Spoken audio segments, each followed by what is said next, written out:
නිලධාරියෝ වයි අනිත් ඉන්න ඔක්කොමයි අම්මා මුත්තලදෝ මේ මොහර ප්‍රශ්නයක් කියලා තියෙන්නේ මේ වතුර ප්‍රශ්න.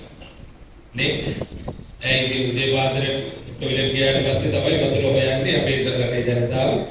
ඉතින් ඊට පස්සේ එතන ඉඳලා ඉතින් අර මල පැනලම තමයි බණින්නේ. හැබැයි මේ මම ඇත්තටම සැලකිතු කාලයක් ගත්තා මොඩ ගත්තා මේ ප්‍රශ්නේ සාකච්ඡා කරන්න. අපි ඔවුන් කිසිවෙක් මේ හැකියාව තියාගෙන නොදී ඉන්න නෙමෙයි. ඒක තියෙනවනේ. හැකියාව තියාගෙන නොදී ඉන්නව නෙමෙයි. ඇත්තටම තියෙනවා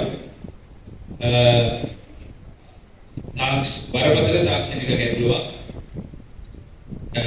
මූලිකම අදහස නම් විදිහට ගත්තම වතුර තියෙන ප්‍රමාණය හැදෙන නිෂ්පාදනය වෙන මේ පිරිසිදු ජලයේ ප්‍රමාණයයි රික්වයර්මන්ට් එක අතර ලොකු ගැප් එකක් තියෙනවා. යුනිට් 40000ක් විතර තමයි නිපදවන්නේ නේද? අපිට අවශ්‍ය වෙලා තියෙන යුනිට් 5000ක් විතර ප්‍රමාණය.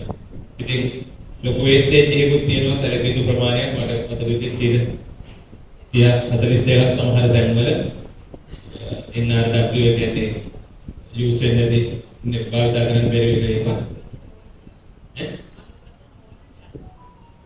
මනුගත මොහොත ජලය කියන්නේ රීඩින් එකකට එන්නේ නැති ඒවා එමෙලියට යන ප්‍රමාණයක්. ඉතින් ඒවත් ඔක්කොම සැලකිල්ලට ගත්තම බරපතල ගැටලුවක් තියෙනවා.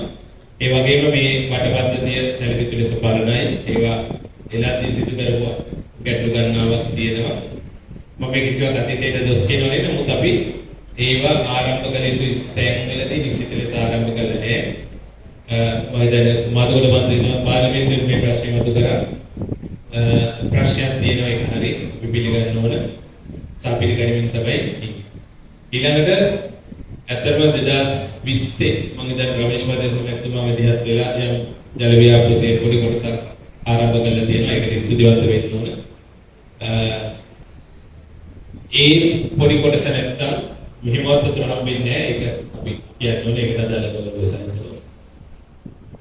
නමුත් ඇත්ත වශයෙන්ම මේ පූර්ණ පිළිපහදුවක් ස්ථාපිත කරලා ජලය සැපීම අර රික්වයර්මන්ට් එකට ගන්නේ නැතුව කරපු වැඩ ගොඩාක් අපිට තියෙනවා.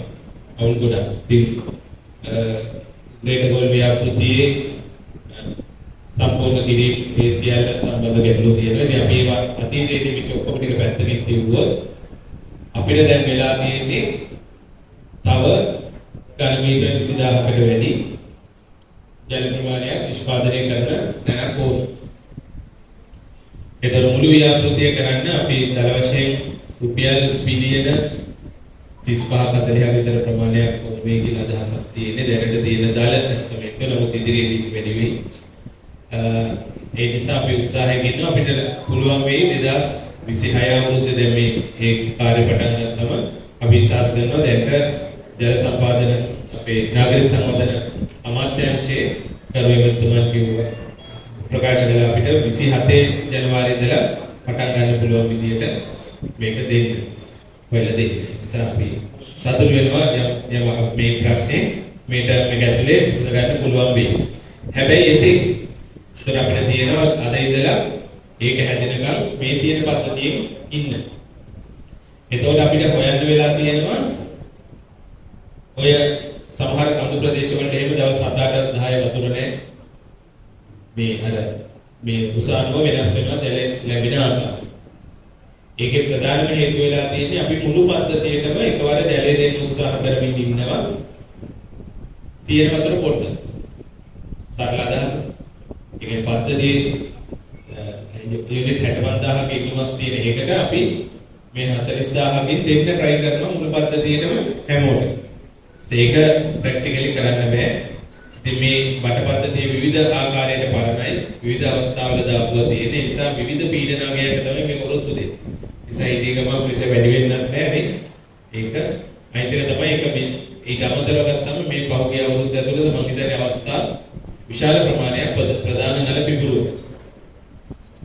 අහමුසිදුවීම් ගොඩක් වුණා. ප්‍රධාන ඉන්ලට් එක පිපුරුවා නේද?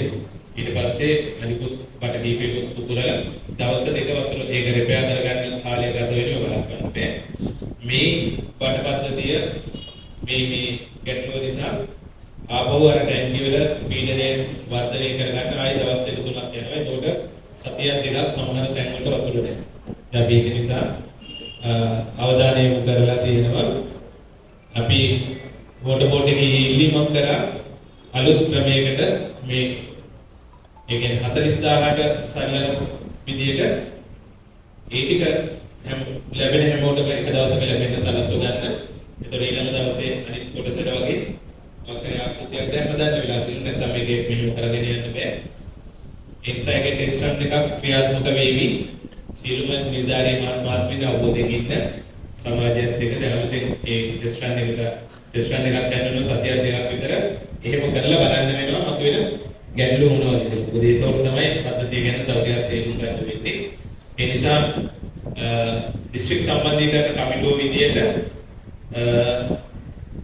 විනාඩි දෙකක මුතුමාගේ ප්‍රධානත්වයෙන් නියෝජ්‍ය මුතුමාගේ ප්‍රධානත්වයෙන් තියෙන දිස්ත්‍රික් සම්බන්ධීකරණ කමිටුවේදී යම් පර්මිෂන් එකක් දුන්නා ටෙස්ට් රන් එකකට සති දෙකක හෝ තුනක කාලයක් මේ පද්ධතිය නැවත වෙනස් ආකාරයක ජලය බෙදා හැරීම ක්‍රමයක් ක්‍රියාත්මක කරා.